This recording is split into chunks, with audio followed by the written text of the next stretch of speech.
오늘 좋은 아침 3부 초대석에서는 CRA 융자 월터킴 대표님과 함께 초대석 꾸며보도록 하겠습니다. 이 자리에 월터킴 대표님 함께해 주셨어요. 안녕하세요.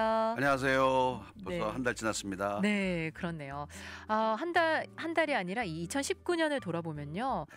12월 되면 그렇잖아요. 한 해가 정말 빨리 지나갔다 생각이 드는데. 정말 빠르죠. 네, 근데 저는 이렇게 연말이 될수록 그 속도가 더 빠른 것 같아요. 대표님 뵌 게 한 달 전인데 네. 아니 얼마 전에 오신 지 얼마 안 된 것 같은데 벌써 오셔서 네 지난달에 이야기해 주셨던 내용도 저는 좀 생생히 기억나는 것 같은데 네. 벌써 한 달이 지났습니다. 그렇습니다. 네, 12월 잘 보내고 계세요? 네, 다들 바쁘게들 움직이시는데 이제 사실 저희 이제 융자업계는 12월 되면 슬로우해요. 네. 전 지난 시간에도 잠깐 말씀드리면 11월 땡스기빙 그 지나고 나면은 거의 뭐 이제 특별히 바쁜 뭐 마무리할 거 외에는 네. 거의 은행들도 그래요. 융자 담당을 하는 사람 친구들도 12월 전에 이미 금년도 그러니까 은행 같은 경우는 12월 전에 자기네들 12월이 끝날 때 캘린더로 끝나는 날 네네. 자기네 실적을 가지고 이제 연봉 협상도 들어가고 하기 때문에 보통 그러니까 일반적인 직원이 아닌 네. 런 오피서나 비즈니스 뱅커나 이런 친구들은 그러니까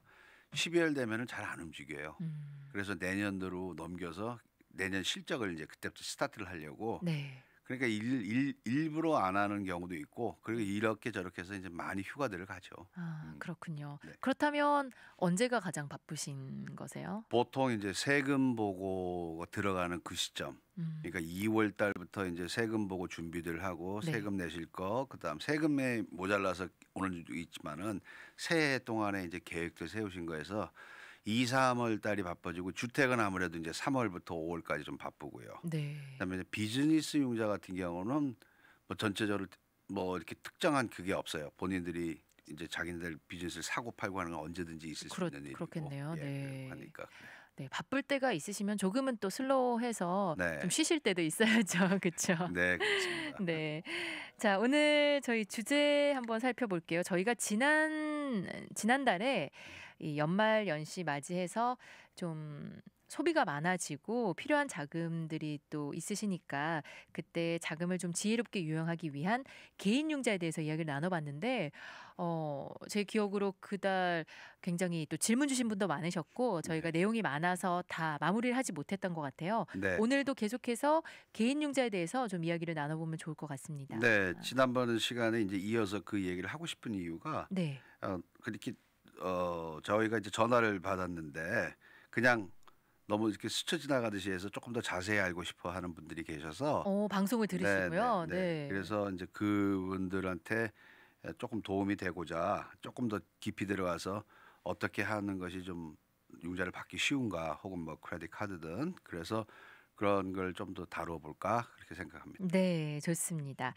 자, 그렇다면 저희가 간단하게 이제 개인 융자를 받기 위해서는 필요한 것들이 있잖아요. 조건들 저희가 이야기를 지난달에 했는데 잠깐 리뷰한다고 생각하면서 이렇게 이야기하고 또 넘어가도록 할게요. 네, 지난 시간에 말씀드렸지만 뭐 융자의 기본적인 조건은 이제 크레딧 점수와 소득, 인컴이 된다고 말씀을 드렸고요. 네. 그러니까 크레딧 점수에 대해서 조금 디테일하게 말씀을 드리면요. 일반적으로 크레딧 카드를 받을 수 있는 크레딧 점수가 680점부터 이상이라고 이렇게 통계적으로 저희들이 가지고 있는 자료에 의해서 네. 말씀을 드려요. 그러니까 680점이라는 점수는요. 보통 크레딧을 아주 잘 관리하신 분 740점, 750점 돼 있는 분들이 카드를 맥스아웃 했을 때 네. 한도액을 거의 다 찼을 때 680, 90이 돼요. 많이 떨어지네요. 네, 점수가 많이 떨어지죠. 네. 한도액을 다 찼을 경우. 네. 그러면은 그럼 680점부터 됩니까? 그런데 이제 680점이라는 그 점수가 그렇게도 나오는 680점이 있지만 새로 쌓기 시작하면서 이제 겨우겨우 뭐 자동차 한두 대 사서 한 2년 이상 페이먼을 했고 이렇게 쌓아 올라가는 그 시점이 680점대거든요. 그러면은 네.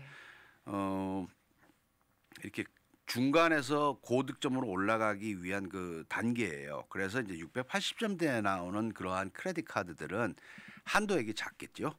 네. 한도액이 작은데 크레딧을 쌓을 수 있는 기회를 제공하죠. 네네. 크레딧 카드 중에 제일 쉽게 그러니까 이민 와서 처음 받는 크레딧 카드, 노 크레딧일 때 네. 소셜 번호를 받고 내가 아무것도 크레딧을 쌓은 기록이 없을 때 신청하면 나오는 카드는 딱 하나 있어요. 네. 캐피탈원에서 제공하는 기본 카드인데요. 한도액이 뭐 300불, 500불 이렇게 해요. 노 크레딧이니까 이 사람에 대한 정보가 아무것도 없는데 네. 물론 이자율도 높아요. 그렇지만 크레딧 쌓을 수 있는 기회를 주죠. 음. 그러니까 그거를 6개월 이상 잘 하면은 1,000불로 올려주든 뭐 750불이든 이렇게 두 배를 이렇게 점프를 띱니다. 네. 그렇게 해서 점수를 쌓기 시작하고 크레딧 관리에 대해서 이제 눈을 뜨면 한 1년 지나면 1,500불 이렇게 됐을 때 이제 다른 카드를 또 신청을 하면은 1,000불짜리든 2,000불짜리든 이렇게 나오게 돼요. 네. 그러니까 그게 이제 첫 단추예요. 그러니까 680점이 크레딧 카드 내가 크레딧 스코어를 보니까 680도 안 된다 그러면은 카드 신청해도 안 나와요.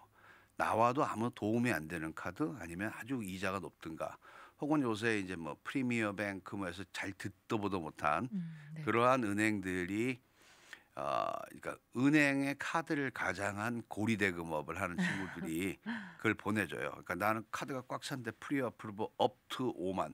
그러니까 전에 제가 지난 시간에 몇 달 전에도 제가 말씀드렸지만 프리 어프로브드 업투 5만 이런 건 5만까지 준다는 얘기가 아니고 네. 프리 어프로브 투 어플라이예요. 그냥 신청을 할 수 있다는 거지 그 5만을 준다는 얘기는 절대 아니에요. 그러니까는 손님들이 저희 이제 고객분들 중에서도 그 오셔서 나 뭐 은행에서 이렇게 프리 어프로브 받았다. 보면 그건 광고지예요. 광고지. 네. 그러니까 말 그대로 광고를 통해서 이제 낚시질이죠. 이렇게 해서 사람들을 어플라이해서 그 중에 자기네들이 출연해서 괜찮은 사람은 받아내고 아닌 사람은 안 되고. 그러니까 그렇게 되면은 결국은 크레딧 카드라는 것은 680점 이상이 꼭 필요하다 이렇게 생각하시면 되고요. 네. 그 다음에 이제 개인 융자를 받아야 되겠다. 은행에 이제 돈을 받는 라인 오브 크레딧이든 텀론이든 그건 이제 수차례 얘기를 했지만은 이런 경우에는 크레딧 점수가 720점 정도가 돼야 안정권이에요. 그러니까 보통 분들이 나 700 넘는데 근데 700이라는 선은 그냥 일반인들 사이에서 그냥 600 앞에 글자가 달라잖아요. 6하고 7이. 그러니까 700이라고 상징성이 있으니까 700, 700인데 물론 700에도 나올 수는 있어요. 네. 그러면 이제 인컴이 충분하다든가 뭐 이런 게 다른 조건들을 여러 가지를 보죠. 점수 하나 보고. 그러니까 손님들 제가 많이 받는 질문 중에 하나가 나 크레딧 750점인데 얼마 나와요?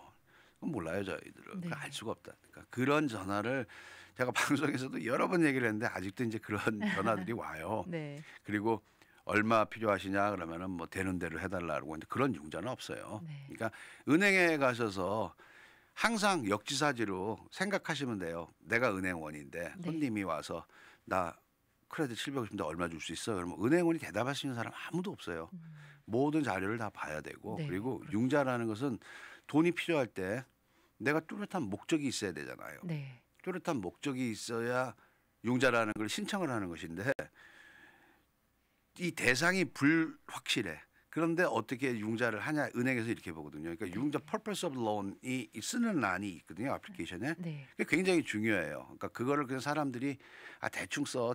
물론 대충이라는 의미에 이제 내가 가게에서 돈이 필요한데 가게 장사를 하다 보니까 근데 내가 가게 장사 하는 순간 론이 안 나온단 말이에요. 이건 비즈니스 목적이기 때문에. 네. 그러니까 이유를 대야 되니까 그냥 우리가 쉽게 얘기를 하거든요. 뭐 제일 한국 분들이 제일 많이 쓸 수 있는 게 뭐냐면 이제 패밀리 이머전시.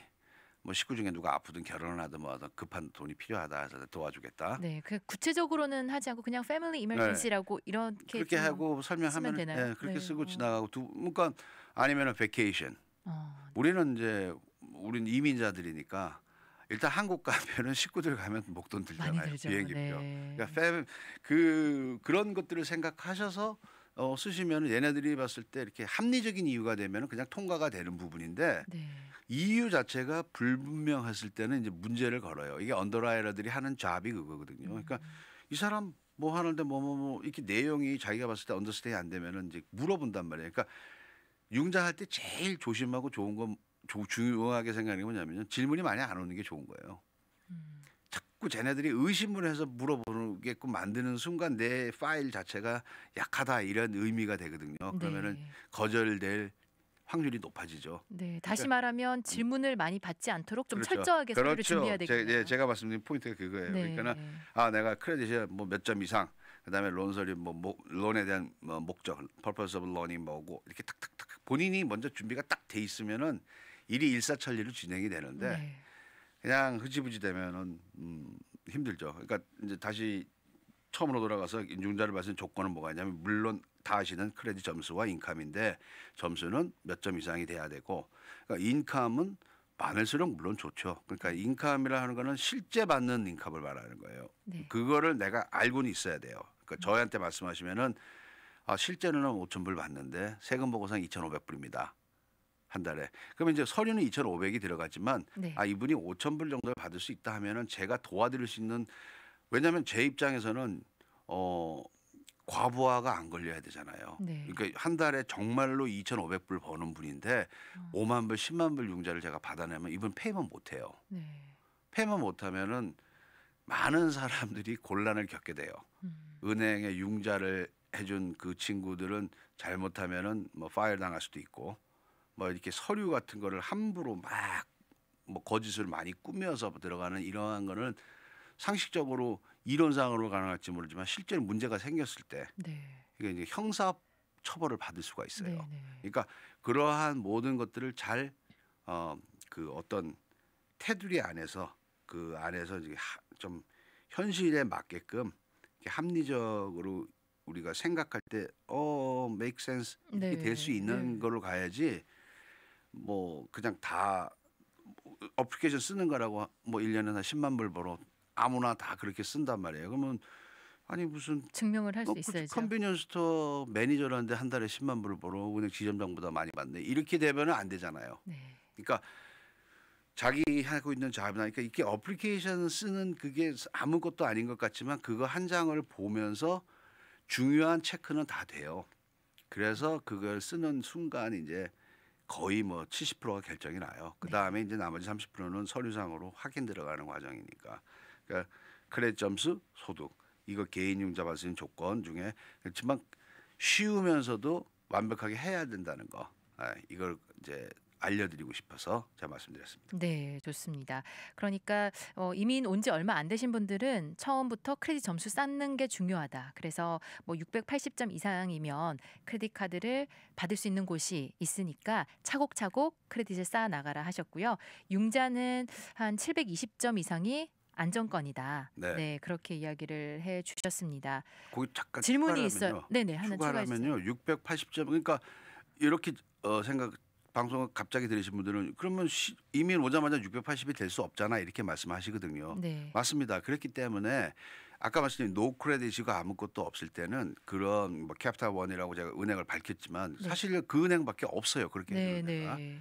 뭐 여러분들이 다 알고 계시는 큰 뭐 시티뱅크, 체이스, 뱅크 아메리카, 웰스파고 그 굴지의 주지 은행들에서는 않죠. 안 줘요. 네. 그런 은행들은 뭐를 추천을 하냐면요.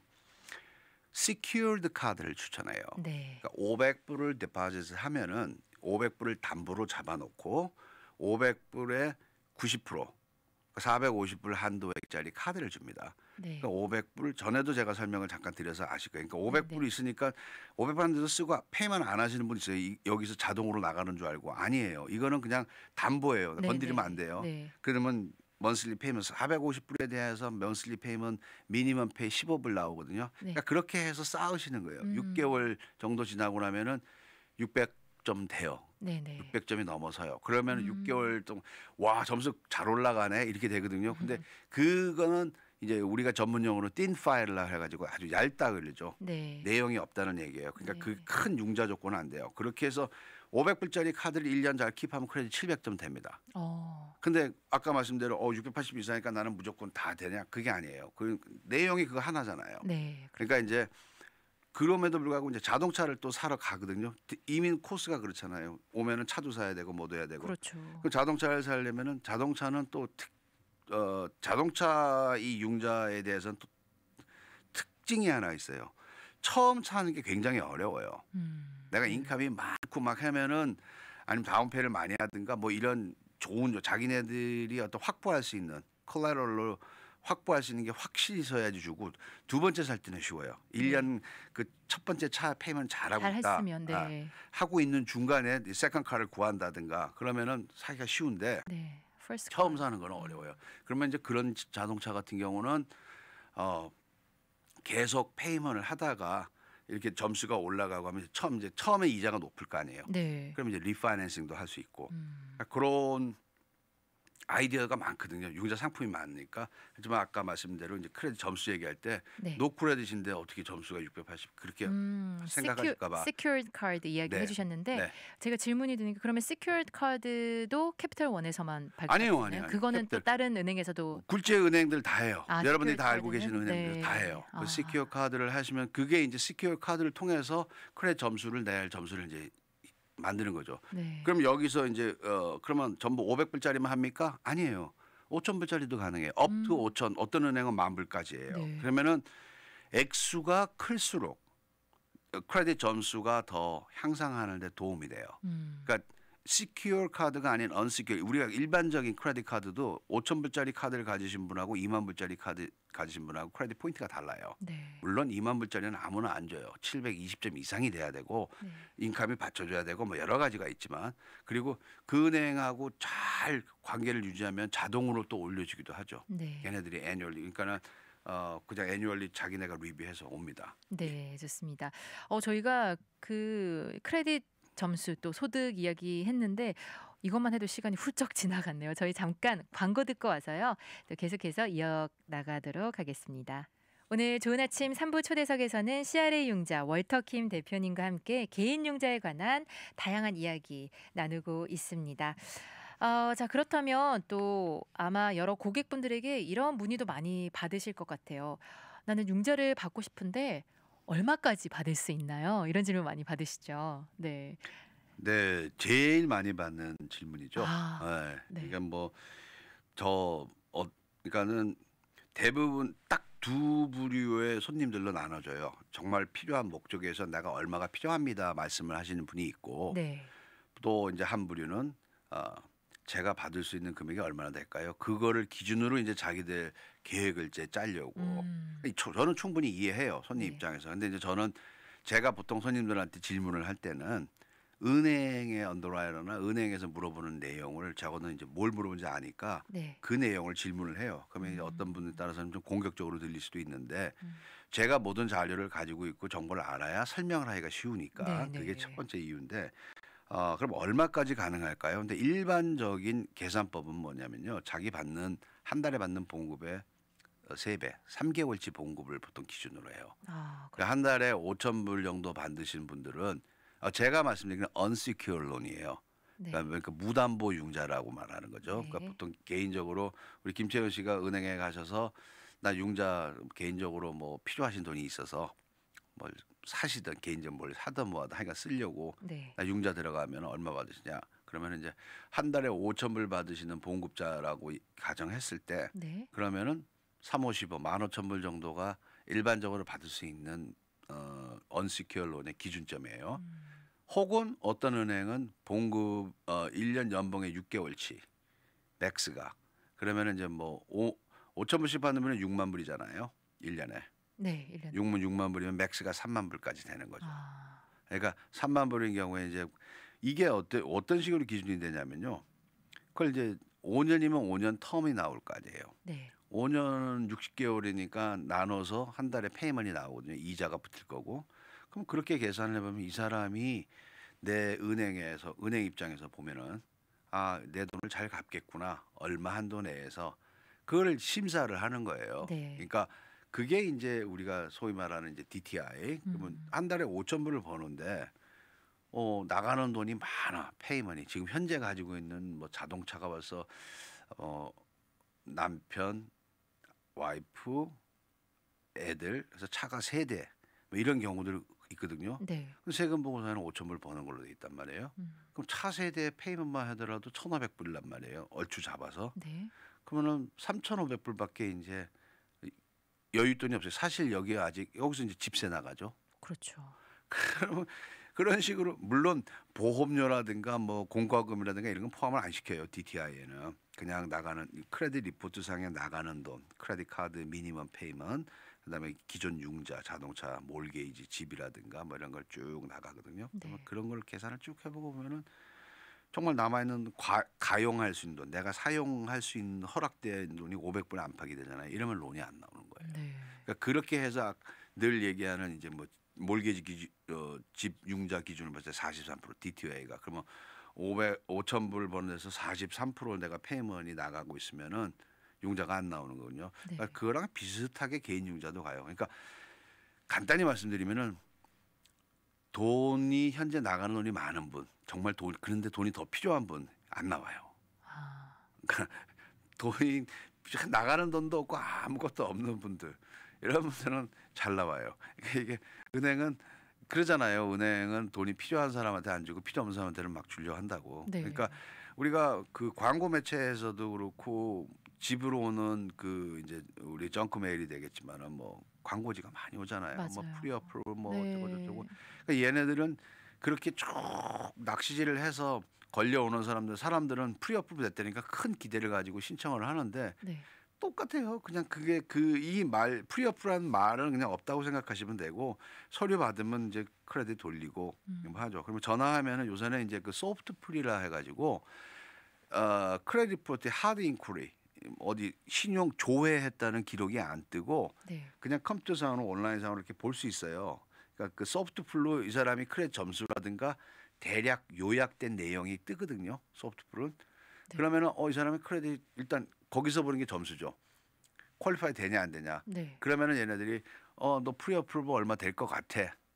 2만 불 됐어. 5천 불 됐어. 그러면 사람은 너 할래 계속 할래? 그럼 프리시드 하라.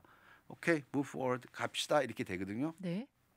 그때 이제 하드풀 뽑고 다 다시 해요. 근데 하다 보니까 언더라이팅에서 처음에 난너 2만 불 주려고 그랬는데 계산해 보니까 10,000불밖에 못 줘. 그렇게 될 수도 있고. 그러니까 이게 사람들이 생각하는 내가 필요한 돈하고는 아무 은행하고는 관계가 없어요. 그건 네. 그냥 내 기준인 거지. 나하고 상관없이 은행에서 줄 수 있는 돈은 이미 론이 들어가는 그 순간에 결정이 나 있어요. 맥스가 얼마다. 네. 그리고 이제 프로그램에 따라서 네.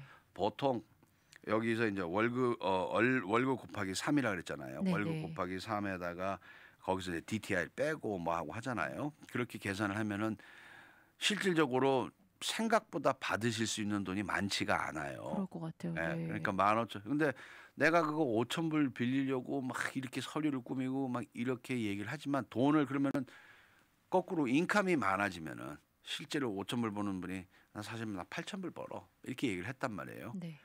그럼 이제 은행에서 봤을 때 이 사람이 8,000불을 벌까? 이런 이제 합리적인 의심들을 하게 되죠. 왜냐하면 하고 있는 직종이나 그 인더스트리 네. 그 거기에서 평균을 지금 보겠죠. 그렇죠. 네. 직위나 뭐 그러니까 맨 밑에부터 위에 그러면 개인 회사니까 그건 뭐 어떻게 받을 수는 알 수는 없다 하더라도 그 인더스트리에서 하는데 뭐 한 달에 뭐 10,000불씩 주지는 않는다 봉급이 알잖아요. 근데 이제 내가 론을 받기 위해서 확 올려버리면은 언더라이너가 2년치 세금 보고 갖고 와 이렇게 나오죠. 네. W2를 갖고 와. 그러면은 세금 보고에서 거의 이제 깨지는 거예요. 네. 우리가 뭐 선의의 거짓말이든 어떻게 됐든 내 인컴을 올려서 보고를 해서 네. 뭐 은행에다가 실제로 뭐 5,000불 받는 사람인데 나 8,000불 받아요. 근데 이분이 가지고 있는 직장이나 직위나 뭐 이런 것들이 그럴 수도 있겠다. 이렇게 되면은 이제 통과가 될 수도 있겠지만 네. 전혀 뭐 이렇게 안 와닿는 얘기다 하면은 네. 2년치 세금 보고 갖고 와. 그러고도 확실히 많이 봐요. 요새 은행에서 이제 그 제일 중요하게 보는 게 프라우드 제가 말씀드렸지만 네. 이게 이제 가짜 서류나 혹은 이제 가짜 진술에 의해서 나오는 것들이 너무 많으니까 그걸 자세하게 본단 말이에요. 그러니까 그래서 융자 금액은 나 전체 10만 불이 필요한데 네. 뭘 하나 하려고 하니까 그럼 뭐 15,000만 원이면 그럼 포기해야 되나? 아니요. 꼭 그렇지는 않아요. 음. 그 왜 그러냐면은 이제 은행에 따라 가이드라인이 조금씩 다르고 저하고 이제 상담을 해 보면은 '아 이분은 내가 어느 정도 나오겠구나.' 이게 오거든요. 그걸 뭐 우리 흔히 얘기하는 이제 뭐 경험에서 나오는 촉이라고나 할까. 이렇게 딱 네네. '아 이분은 이 정도까지 나올 거야.' 왜 크레딧이 히스토리가 충분하고 이 정도 돼 있고 그다음에 뭐 집을 몰개지를 사서 페이먼을 하고 있고 뭐 이렇게 쭉 보면 안정적이라는 그림이 나오면은요. 은행에서 이제 얼마까지 줄 수 있다 그러면 이제 그걸 한 은행에서 네. 그러니까 은행에서 아무리 많이 주고 싶어도 프로그램이 다 달라요. 음. 그러니까 프로페셔널한 잡을 가지고 있는 분들은 업 투 10만 불까지 뭐 서류 한두 장 가지고 가능도 할 수 있고 네. 프로페셔널한 잡이라는 거는 뭐 우리가 아는 로여, 닥터, 덴티스트, CPA 뭐 이런 전문직에 종사하는 분, 네. 너스라든가 뭐 이런 분들을 제외한 일반 인더스트리에 일하는 분들인 경우에는 내가 돈을 많이 버는 W2 인컴, 그러니까 봉급을 많이 받던 소득이 많던 해서 충분하게 2년 이상 인컴이 됐을 때 그런 데는 이제 세금 보고가 맨데토리 무조건 들어가야 돼요. 네네. 그런데 그런 세금 보고 없이 그냥 간단하게 서류 한 장으로 하고 싶다 했을 때는 15,000불 정도가 맥스예요. 2만 불이. 그 한 음. 은행에서. 그 세금 보고가 항상 필요한 게 아니라 네. 적은 금액일 때는 세금 보고가 필요하지 않은 경우도 있다는 많죠. 건가요? 많아요. 아 그래서 이제 그 그렇군요. 필요한 서류가 뭐가 있냐면은 네. 은행에서 요구하는 서류가 지금 이제 말씀드린 세금 보고 1040 개인 소득세가 있고요. 네. 자영업을 하시는 경우에는 이제 뭐 비즈니스 세금 보고가 그 1040상의 스케줄 C에 나오거든요. 네. 그러니까 그런 분들은 꼭 그게 필요해요. 음. 근데 이제 일반적으로 아까 말씀하신 것처럼 이제 간단한 작은 돈 같은 경우는 W2 네. W2는 이제 봉급자인 경우고요. 네. 아닌 경우에는 이제 페이스탑. 이 페이스탑이라는 게 뭐냐면은 봉급 명세서예요. 네.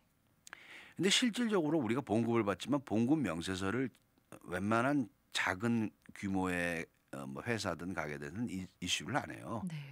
그렇잖아요. 이게 봉급을 보면은 뭐 파이코 저기 뭐 페더럴 인컴 텍스에 대해서 얼마 나가고 소피 나가고 뭐 나가고 이게 쭉 나오죠. 나오죠. 예. 네. 그러면 그거를 매달 봉급에 큰 회사는 쫙 나와요. 그러니까는 원래 봉급 그러니까는 비포 텍스의 그 연봉에 대해서 나오는 봉급 얼마 그럼 거기서 택시를 얼마 네. 띄어서 네트 인컴 네트 페이첵이 얼마 이렇게 딱 나오잖아요. 그렇죠.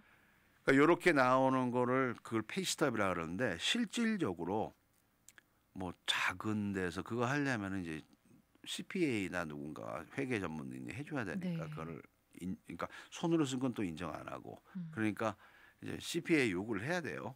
뭐 회계사무소 얘기해서 받아가지고 이제 제출하는 거요. 근데 이제 그 페이스톱을 보면은 이제 그래 뭐 이 정도면 내가 너 그냥 이해해 막 믿을 것 같아 이렇게 통과되는 거 쉽게 가는 거예요. 그래 이게 페이스톱으로 가는 게 제일 편한데 네. 이 사람이 생각보다 많이 달라 그러네. 근데 나 봉급자야. 그러면 그럼 W2 갖고 와. 음. W2는 이제 정식으로 IRS에 보고한 거죠. 네. 네. 세금을 얼마 띄었고 봉급하는 분들은. 그럼 이제 그걸 하는데 W2까지는 이렇게 종이 한 장이니까 돈 띈 것만 알고 싶은 거예요. 그러니까 여기까지는 충분히 이해를 할 수 있어요. 근데 이제 W2를 받는데도 세금 보고를 갖고 오라는 거는 의심한다는 얘기예요. 음. W2를 줬는데도 네. 세금 보고 갖고 와 그러면은 아닌 것 같아. 이제 네. 대놓고 말은 못 하고 음. 그렇게 가는 거예요. 자꾸 서류를 네. 요구하는군요. 그러니까 네. 처음에 그 수입이라고 할까요? 그것을 좀 정확하게 기재하는 게 중요한 것 같고 아까 그 봉급 받으시는 분들은 최대 뭐 내가 한 달에 받는 금액의 3개월 혹은 네. 또 6개월까지도 네. 가능하다고 네, 뭐 네. 경우에 따라 다르겠지만요. 그렇다면 또 사업하시는 분들 경우는 어떤가요? 비슷한가요? 사업을 하는 분들은 무조건 비즈니스 세금 보고 갖고 와야 돼요. 무조건. 네. 그거는 이제 은행의 규정이 그래요. 그러니까는 뭐 이거는 어느 은행 열외가 없어요. 다. 그러니까 우리가 이제 첫 번째 조건에서 비즈니스 융자가 안 되는 게 비즈니스 융자가 왜 까다롭냐면요. 일단 2년이 안 돼. 2년치 세금 보고면 만 3년이 그러니까 3년째 들어가야 되잖아요. 네. 2년치 세금 보고를 가져오라는 네. 얘기는. 그러니까 3년 미만의 회사들은 미생이에요. 우리가 잘 알고 있는 말 그대로. 이거는 뭐 다음 달에 문 닫아도 하나도 이상한 게 아니거든요. 네. 그러니까 세금 보고 2년치를 요구한다는 얘기는 2년 첫 해는 그러니까 10년 된 회사에 2년치 달라는 건 쉬워요. 네. 최근 2년치.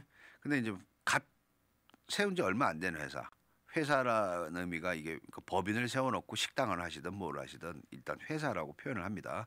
거기에서 봤을 때 2년이 지나고 2년 동안이면 첫 해는 무조건 마이너스거든요. 마이너스나 네. 뭐 2분으로 간단 말이에요. 네. 마이너스란 얘기는 뭐냐면 내가 이 회사, 이 가게를 사기 위해서 내 자본금이 들어갔기인데 그걸 1년 안에 다 뺏질 못하잖아요. 네. 네. 그렇기 때문에 당연히 마이너스가 나와요. 그러니까 이거 마이너스인데 어떡하지? 그렇게 보는 게 아니에요. 세금 보고는. 은행에서 원하는 게 그걸 알고 싶은 게 아니고 첫 해. 그럼 두 번째 해는 어떻게 되나? 아직도 첫 해에서 내가 들어간 자본금을 다 못 끊어오면은 마이너스나 조금 올라간 정도, 네. 뭐 얼마 버는 정도예요. 그러니까 미리 지레 겁먹고 제발 제가 이제 이 방송을 통해서 말씀드리지만 먼저 판단하지 마시라는 거예요. 판단은 은행 쪽에 맡겨놓고 그렇게 네. 전문가하고 상담을 하셔서 이렇습니다, 저렇습니다. 근데 사실 뭐 요새 광고 많이들 나오지만은 전문가라고 이제 하는 분들 중에도 믿을 만한 곳이 없어요. 왜 그러냐면 세금 보호 자체를 봐도 무슨 얘기인지를 모르는 분들이 많아요. 그러니까 이제 네. 그런 과대 광고나 이런 데 현혹되지 마시고 전문가라고 하면은 융자 쪽의 전문가라고 하면은 일단 기본적으로 세금 보고를 보고 읽고 네. 이게 어떤 내용인지 캐시플로우가 어떻게 돌아가는지를 알아야 돼요. 세금 보고가 기본이죠. 네, 네. 그러면 세금 보고 이렇게 뜩 봤는데 뜩 아는 거 보면은 인컴이 얼마고 뭐 네트가 얼마고 이것만 보는 게 아니고 이 안에 이제 캐시플로우가 어떻게 움직이고 네. 실제 돈을 버는 거에서 어떻게 돈이 빠져나가는 것까지 잘 볼 수 있는 거. 그 다음에 이제 비즈니스 오는 경우는 비즈니스 파이낸셜 스테이먼트를 요구를 해요. 네. 이건 또 뭐냐? 이건 저 여러 번 말씀드렸지만 비즈니스 융자 편에서 저희가 많이 말씀드렸는데 파이낸셜 스테이먼트라는 것은 인컴 스테이먼트, 프로핏 앤 로스 스테이먼트라고도 얘기를 하는데 회사 금년도 매출이 얼마고 뭐 물건 원가가 얼마나 갔고 애들 인건비 얼마나 갔고 내가 얼마 남았어. 이게 인컴 스테이트먼트예요. 네. 그다음에 이제 밸런스 쉿 대차 대조표를 해서 내 부채가 얼마 있고 자산이 얼마 있고 회사 전체 요 두 가지를 합해 가지고 밸런스 쉿이라고 하고 그 밸런스 쉿과 인컴 스테이트먼트를 합치면 파이낸셜 스테이트먼트이 돼요. 네. 그러니까 이 파이낸셜 스테이트먼트를 year end 연말 칼렌더 예로 1월 1일부터 12월 31일까지의 세금 보고와 매치가 되냐 그래서 year end financial statement을 요구할 때 있고 네. 그 다음에 이제 지금처럼 이제 2019년 12월이 됐어요. 그럼 2018년 세금 보고는 정말 1년이 된 그 올드하잖아요. 최근 정보가 없잖아요. 네. 그러면은 이제 이럴 때 interim financial statement을 요구해요. 그게 뭐냐면은 2019년 1월 1일부터 2019년 11월 30일까지의 현재 재정 상태를 보여달라는 걸 달라 이거죠. 10여년 안 끝났으니까. 네. 네. 그러면은 그걸 파이낸셜 스테이먼트를 가지고 이제 보는 게 이제 비즈니스 쪽으로 융자 들어갈 때인데 개인 융자를 할 때도 그럼 비즈니스 파이낸셜 스테이먼트이 필요합니까? 대답은 yes and no예요. 그건 언더라이어만 해요. 이 언더라이어가 그러니까 융자 금액이 크면은 요구를 할 보여달라고. 것이고 네. 그러니까 돈 액수가 커지니까 움직임이 자기네들이 이거 불안해지니까. 그러니까 제가 해본 융자 중에 그럼 가장 뭐 큰 액수로 라인 오브 크레딧, 텀런이든 그러니까 이제 무담보라고 시작을 했는데 은행에서 보통 100만 불, 200만 불 융자가 또 가능하거든요. 제가 그 융자를 이제 했는데 네. 무담보라고 얘기를 해놓고 잡을 건 다 잡아요. 그러니까 담보라는 게 뭐 이 은행에서 얘기하는 담보의 개념은 집이면 집, 뭐 집이면 담보를 잡을 수가 없고 비즈니스상으로 그러니까 건물, 내가 가지고 있는 건물, 땅, 내가 소유하고 있는 이거에 대한 담보가 설정이 돼요. 네. 그걸 이제 린을 건다 그러는데 네. 그 담보 설정이 되는데 그러한 것 담보가 없을 때 뭐가 들어오냐면은 내 비즈니스의 AR, Account Receivable, 받을 돈, 미수금들, 네. 그다음에 인벤토리, 내가 팔 물건 재고 값, 그 receivable, inventory 이런 거를 얘네들이 담보로 잡아요. 근데 이거는 움직이는 거잖아요. 그렇죠. 유동성이잖아요. 네. 그러니까 그렇지만 어느 순간에 오늘 이 순간 딱 했을 때 요 AR하고 요거가 된단 말이에요. 그러니까 이게 항상 그 정도 규모가 있거든요. AR이 예를 들어 내가 깔아놓은 돈이 10만 불이다 하면은 네. 요번 달에 10만 불, 다음 달은 8, 9만이 되지만 다음 달에 10원이 될 수는 없단 말이에요.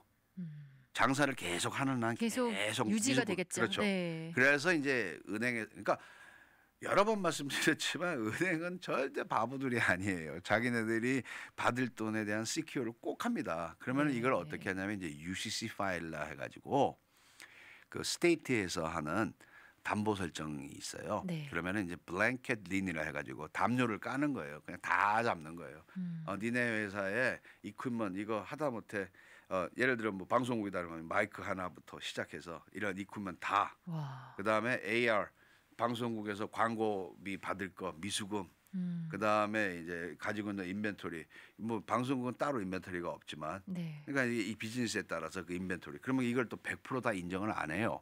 은행은 네. 아주 컨serva티브해요. 어. 그러니까 받을 돈은 뭐 80% AR은 왜냐면 네. 20%는 악성이 될 수 있다. 네. 못 받을 수도 못 있고. 받으니까 네. 그래서 80%. 그다음에 이제 인벤토리 같은 경우는 인벤토리 같은 경우 예를 들어 뭐 뷰티 서플라이 뭐 하는 이런 여러 종류의 비즈니스 있잖아요. 이거는 네. 팔면은 현금화 될 수 있지만 얘네들이 봤을 때 현금화 되는데 싸게 팔아야 되고 뭐 하니까 50%밖에도 안 쳐줄 수 있고 30%밖에 안 쳐줄 수 있어요. 네. 뭐 메트로 PCS 같은 경우도 이거는 전화기 한 대 갖다 팔면 그건 캐시잖아요. 그럼에도 불구하고 얘네들이 계산할 때를 굉장히 냉정하게 50% 이렇게밖에 인정을 안 해요. 네. 그럼 실제 인벤토리는 100만 불 가지고 있는데 50만 불인 거지. 그러면 이게 50만 불 담보, AR 받을 거 100만 불 받을 거 있는데 80만 불, 80이 130밖에 안 되니까 난 당신 130밖에 못 줘. 그러면은 지금 말한 100만 불의 미수금과 100만 불어치의 인벤토리를 가지고 있는 회사면은 연 1000만 불을 넘게 한다는 회사가 될 거란 말이에요. 네. 그런데도 그거밖에 안 준다는 거예요. 그러니까 언시큐어일 경우. 근데 이제 건물을 가지고 자체 건물을 소유하고 있다든가 네. 이랬을 경우 얘기가 또 확 달라지고. 그러니까 융자의 세계는 여러분들이 알고 생각하시는 거 이상으로 깊이 들어가면은 정말 많아요. 그래서 은행에도 그 뱅커가 비즈니스 뱅커가 한 명이 아니에요. 네. 그러니까 비즈니스 뱅커도 100만 불 밑에짜리 한 그러니까 전체 발륨이 100만 불 밑에 융자 금액이 100만 불이 아니고 그 고객의 발륨이 100만 불 밑에 네. 100만 불에서 뭐 250까지 그 융자 금액이 또 100만 불 이상인 경우 그러니까 각 디파트먼에 일하는 친구들이 다 다릅니다. 그러면 이게 올라가는 순서가 다르죠. 그러니까 몇백만 불짜리 융자를 해준 애들은 1년에 한두 건만 하면 되잖아요. 자기네들이 뭐 네. 많이 할수록 좋겠지만 그 사람 입장에서 보면은 그러니까 그렇게 설렁설렁 하는 것 같지만 그렇게 큰 회사들이 뭐 쉽게 융자가 들어오지 않거든요. 그러니까 그 정도의 규모를 하는 사람들은 컴피티션이 있잖아요. 네. 내가 이 은행에만 꼭 하라는 법이 없으니까 쇼핑을 할 거란 말이에요. 그러니까 이제 그러한 그 확률 근데 이제 잔잔한 디맨드가 많잖아요. 우리가 이제 이게 적은 좀 금액은. 그렇죠. 네. 피라미드로 쭉 올라가게 돼 있잖아요. 매출이. 그러니까 디맨드가 많은 데는 이렇게 좀 많고 비즈니스 뱅커들이 그러니까 걔네들도 이제 한 단계 한 단계 올라가는 거죠. 그러니까 융자의 그 카테고리 자체를 이렇게 쭉 보면은 디테일로 나가게 되고 해서 깊이 들어가서 어려워요. 근데 그거를 단순히 전화 한 통으로 크레딧 점수 몇 점에 나 얼마인데 어떻게 얼마 됩니까? 받을 수 있나요? 그래서 이게 굉장히 어려운 얘기예요. 네. 그래서 여러 번 제가 설명을 드리면 손님들이 아니 뭐 본인들 생각하시기 쉽다고 생각하셔서 그렇게 이제 결정을 하셔서 제가 이렇게 자세하게 풀어서 말씀을 드리면은 네. 그때 되면은 이제 손님들이 네 그렇군요. 이제 이해들을 하시죠. 네. 그러니까 저 같은 경우에도 지금 오늘 이제 얼마까지 가능한가요? 이 얘기를 정리를 하면은 여기에 이제 필요한 서류들도 뭐가 있어야 되고 이렇게 됩니다. 하지만 이게 정확한 답을 추리하고 추산 그러니까 about 이 정도는 나올 것 같아요. 그 경우에 이제 제가 뭐냐면 한 은행에서 나오는 게 아니고 내 머릿속에는 벌써 이 은행에서 15,000 받고 이 은행에서 15,000 받고 이 은행에서 15,000 받고 그러면 45,000이네. 나는 5만 불이 필요한데 이 정도 되겠습니다. 이렇게 얘기를 하는데 은행 입장에서 한꺼번에 다른 데 여기저기 받는다 하면은 절대 론 안 나와요. 네. 그러니까 이게 테크닉도 필요하고 그러니까는 융자 전문인 있고 융자 브로커가 있어요. 이게 뭐냐면 브로커라고 하는 사람들은 이제 신문이나 이제 매거진이나 이런 데를 통해서 광고를 하는 사람들은 그냥 이 사람 크레딧 보고 어떤 전문성 없이 네. 크레딧 720, 730이야. 좋아. 무조건 내가 돈 해줄게. 이런 경우에는 어떤 자기가 지식이 바탕이 안 돼 있으니까 그냥 여기저기 문 두들겨 보는 거예요. 네. 되면 자기가 융자를 잘하는 사람이 되고 안 되면 이제 또 뭐 이유를 달겠죠. 그러니까 융자를 하기 전에 또 돈을 먼저 뭐 커미션을 요구한다든가 돈을 먼저 달라 이거 아닙니다. 이거 네. 이게 뭐 법에 어긋나는 거예요. 네. 절대 그런 거 요구할 수 없어요. 그리고 그러니까 제가 방송을 지금 이제 1년 넘게 꽤 네네. 오랫동안 이제 요번 금년 같은 경우도 그렇지만 쭉 했잖아요. 이제 그렇죠. 이게 하면서 느끼지만은 이게 한마디로 요약해 드리면요. 그러니까 제가 김천희 씨한테 말씀드렸을 거예요. 합리적이지 않은 얘기, 상식에 벗어나는 얘기, 누가 봐도 이상하다 생각하는 얘기는 이상한 거예요. 네.